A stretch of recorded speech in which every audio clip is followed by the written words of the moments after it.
साहब बड़ा ज़बरदस्त है जी। हमने जैसे leading in quantum world physics की बात कर रहे थे, लीडरशिप को उसपे जोड़ा और आपने वूका का जो कॉन्सेप्ट समझाया, पहले वूका और जो एक नेगेटिव इंटेंस मैसेज देता था, आपने कहा VUCA 2.0 is exactly to answer that VUCA 1.0 कह दें फिर आप। जी। सो उसके बाद हम आपके लिए एक और सवाल लेकर आए that is called interconnectedness in leadership.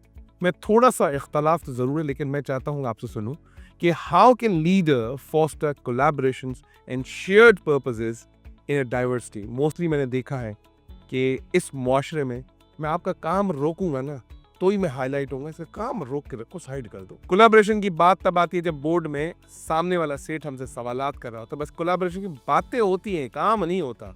Finance वाला आईटी का काम रोकेगा, आईटी वाला जो है वो एक ऑपरेशन से काम रोकेगा, तो ये इस जंग में जुड़े हुए हैं। तो वहां मुझे ऐसा लगता है कि शायद इस तरह का लीडर चाहिए इस मुआशरे में। आपका क्या कहना है इस इंटरकनेक्टेडनेस के बारे में, क्या कहना है?